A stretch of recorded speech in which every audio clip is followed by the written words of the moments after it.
faire une petite randonnée à la montagne. Pour commencer ce voyage, on va commencer par sortir nos petites lunettes de yogi. On colle les deux doigts ensemble, on pose sur nos yeux. Et ce que je vous propose, c'est d'observer la montagne, la randonnée qu'on va pouvoir faire dans cette grande montagne pour arriver jusqu'en haut de cette montagne. Observez autour de vous si vous voyez peut-être la végétation, les oiseaux. Puis tout doucement, on peut venir poser les deux mains sur les genoux. Et avant de commencer notre ascension de la montagne, on va inspirer de l'air, c'est-à-dire gonfler son ventre. On peut poser les deux mains sur le ventre, on va inspirer un maximum d'air. Et on va expirer l'air. Rentrer le ventre, rentrer le ventre, rentrer le ventre. On va faire ça 3 fois. On inspire, on fait gonfler le ventre comme un ballon, le plus grand possible. Et on expire.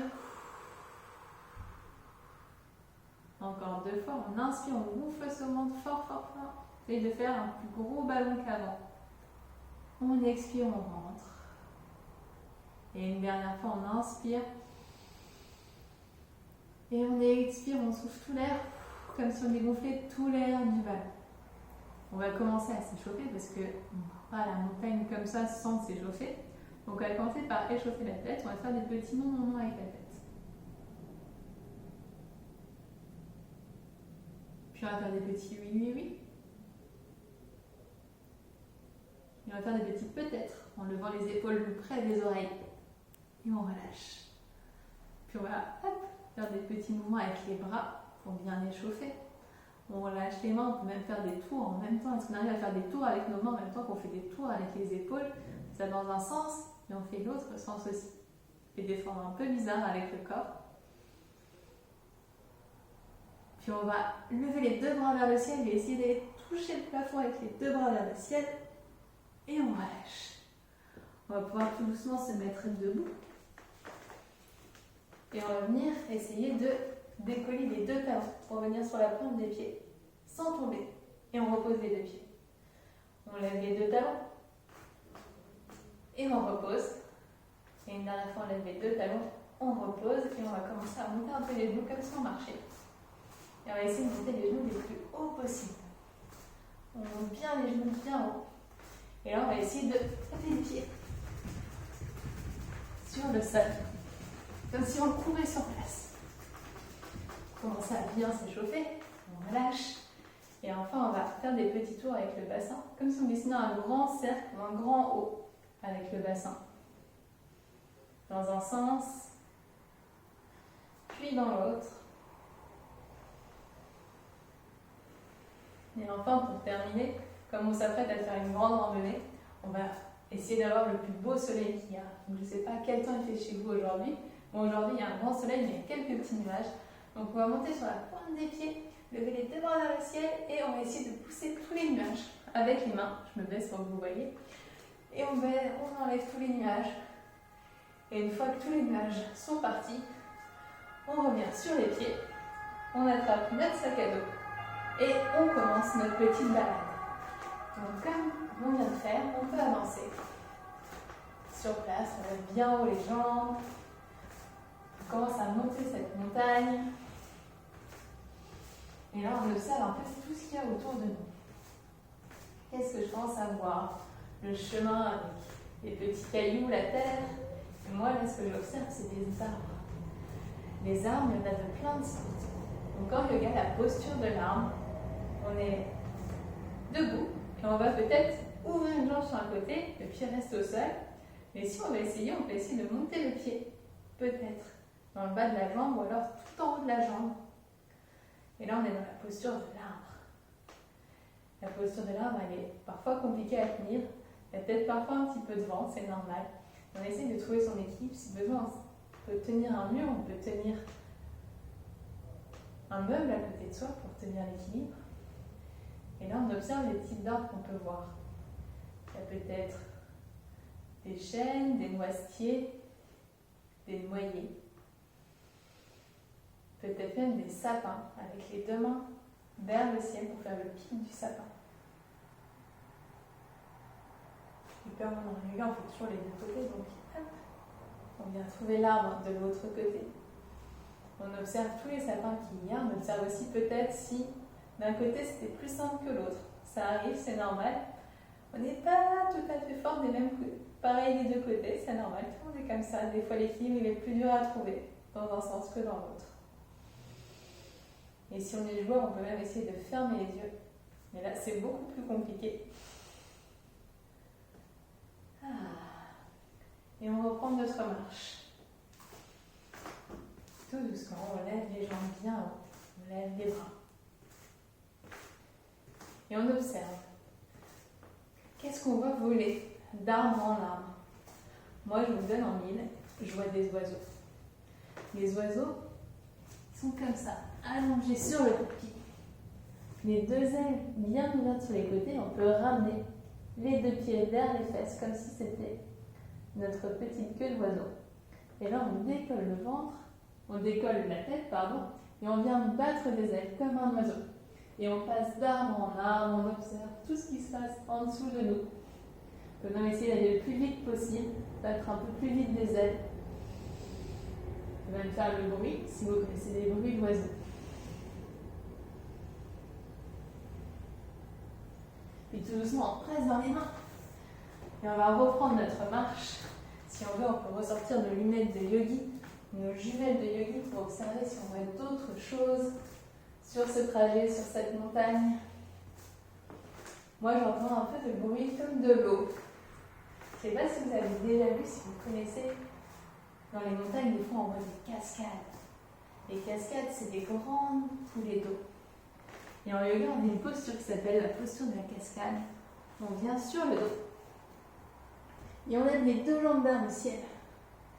Et peut-être qu'on peut un peu bouger les jambes, comme si c'était l'eau qui tombait de la cascade.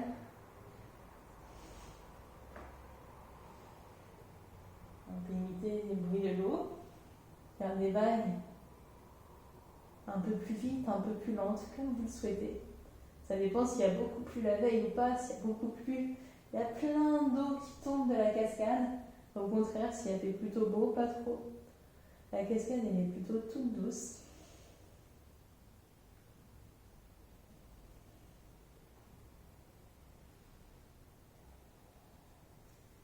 Et tout doucement, on va reprendre notre petite marche, sinon on n'est pas arrivé en haut de cette montagne, c'est moi qui vous le dis. On monte, on monte. Et là, j'aperçois un peu au loin un télésiège. Je pense qu'on peut prendre le télésiège, ça va peut-être un petit peu plus vite. Donc on va rentrer dans le petit télésiège et on va s'installer. On va s'asseoir, hop, comme si on était assis sur notre petite chaise. On a toujours notre sac à dos sur les épaules, on peut venir le poser à nos pieds. Et là on regarde, pendant que notre télésiège monte, ce qui se passe. On peut monter sur la pointe des pieds et observer le paysage, voir peut-être la cime des sapins qu'on voyait tout à l'heure. On était en dessous, maintenant on est au-dessus. On observe, on regarde, on essaie de bien rester assis, on ne se met pas debout dans un télésiège. Et hop, nous voilà arrivés, on descend, on reprend notre sac à dos et on continue un peu notre balade.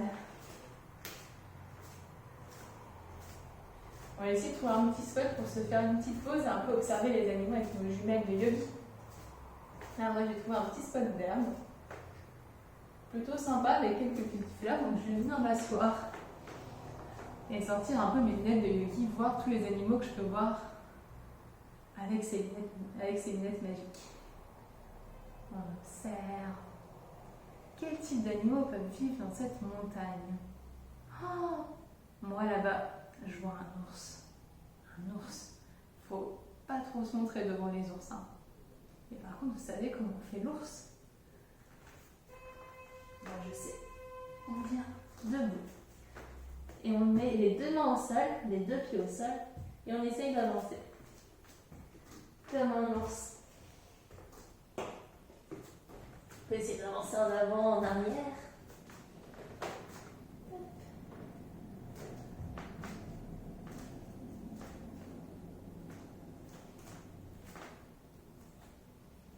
Puis à côté de l'ours, j'observe un petit lapin. Le petit lapin, il est posé comme ça, et avec ma tête, imaginez que je fais sa queue, avec les deux pieds, je fais ses oreilles. Et là, vous vous dites comment ça marche.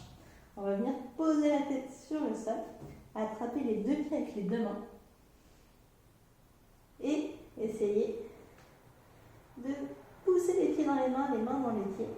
Et nous voilà dans la posture du lapin. Le lapin qui fait dodo pour le moment. Imagine qu'avec la tête, on est la petite queue du lapin, on peut bouger. Et que nos pieds sont ses oreilles. Et notre lapin qui a senti, qui a entendu l'ours venir, est prêt à partir pour se protéger. Il va donc faire ses petits sauts pour vite s'éloigner de l'ours. Les deux mains dans le sol, il vient rapprocher les talons des fesses. Et sauter le plus haut possible pour essayer d'avancer le plus vite possible. Une fois qu'il est bien à l'abri, il se remet sur le sol, il repose sa tête. Et il vient se reposer.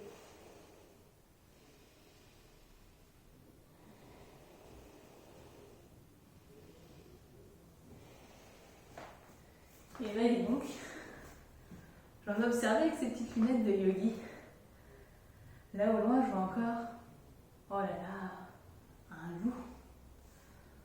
On va bien se cacher, hein, on va rester là où on est, pour pas qu'il nous voie. Par contre, on va un peu limiter. On va se mettre à quatre pattes. Et peut-être en faisant le bruit du loup, on va sortir les fesses vers le ciel, sortir la tête loin devant et faire aouh. Est-ce que vous arrivez à le faire vous aussi? Aouh.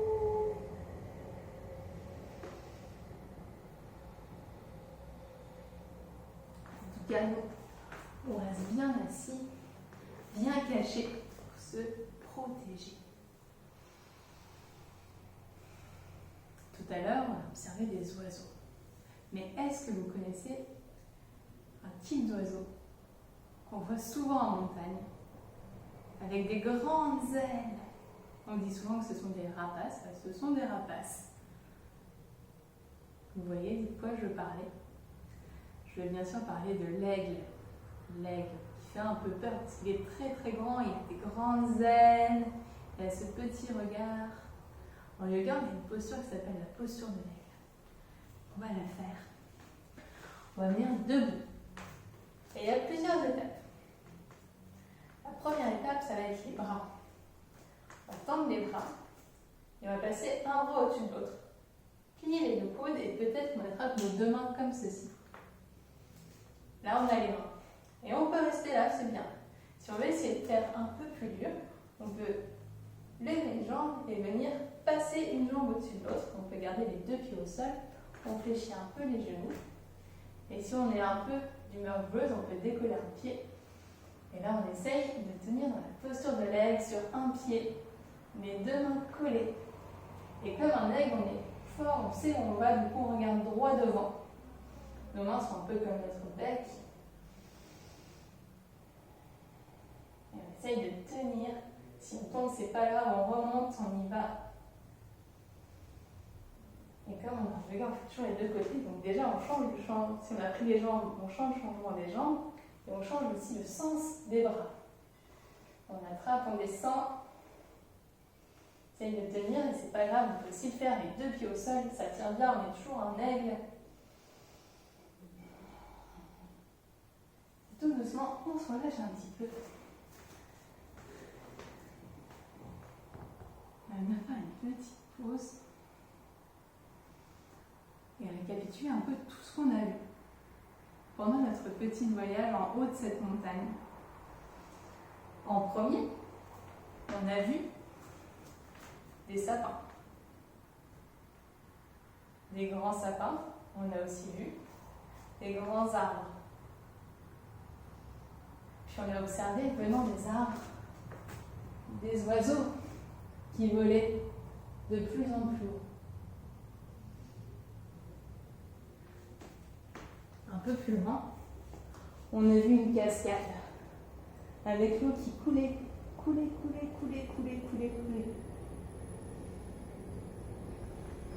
Puis après s'être installé pour observer les animaux, on a vu un ours qui marchait de tout son poids. On a observé ensuite un lapin qui avait peur de l'ours, qui prenait sa fuite en sautant le plus haut possible. On a aussi vu le lapin trouver une cachette, s'arrêter pour se reposer. Enfin, on a observé un loup qui criait. Et aussi un aigle majestueux qui volait au-dessus des montagnes.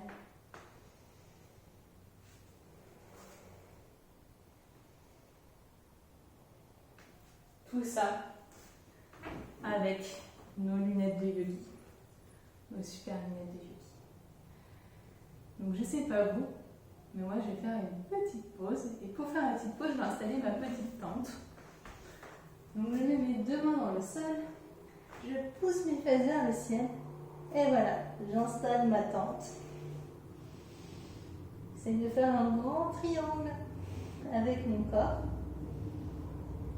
Et je commence à installer dans ma tente peut-être mon matelas, je dépose mon sac à dos. Je peux sortir ma gourde pour voir un petit peu.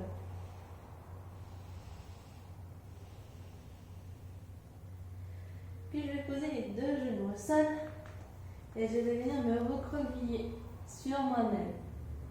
Poser la tête au sol, relâcher les épaules.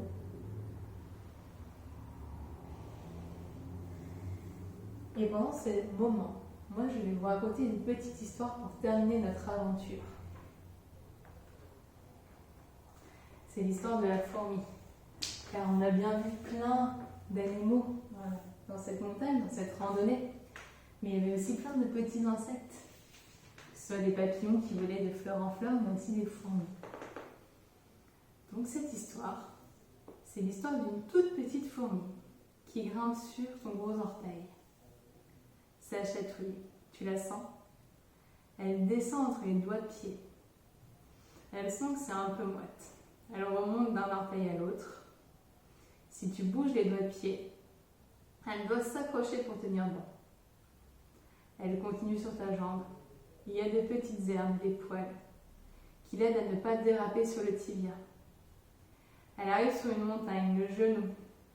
Elle remonte la cuisse, bifurque et tombe au fond du nombril. Elle remonte et continue vaillamment. Elle sent comme un tremblement de terre sous ses petites pattes. Boum, boum, boum. Les battements du cœur lui font un peu peur. Ça monte, ça descend quand tu respires. Elle arrive dans le cou, doit gravir le menton, arrive aux lèvres. C'est humide et il y a de l'air qui rentre et qui sort par la bouche. Elle a peur d'être aspirée. Elle grimpe sur la règle du nez. Elle a peur de glisser d'un côté ou de l'autre. Ouf! Elle arrive enfin sur le front. C'est plat. Elle avance tranquillement et arrive dans une jungle sombre avec plein de lianes. Elle escalade une liane. Cette liane bouge, se plie, se déplie et la propulse par terre, où elle peut continuer son chemin.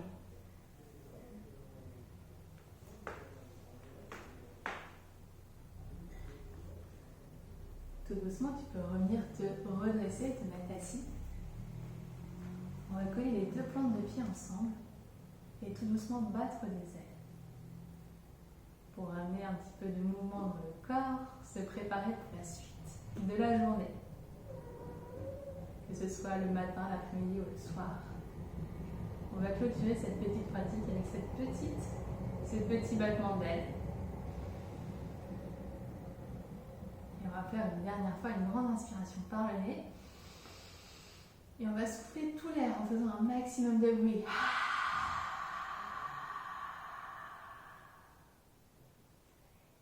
Et moi, je te remercie d'avoir fait ce cours avec moi aujourd'hui. J'espère que ça t'a plu. Et surtout, n'hésite pas Après cette petite séquence, si tu penses à plein d'animaux qu'on n'aurait pas eu dans la forêt, de les lister, de peut-être imaginer ça serait quoi la posture de ces animaux, peut-être le chamois, peut-être les abeilles dans les fleurs, peut-être même la posture de la pomme de pin, qui sait. N'hésite pas, imagine, crée, continue cette histoire. Et je te remercie beaucoup. Bonne journée.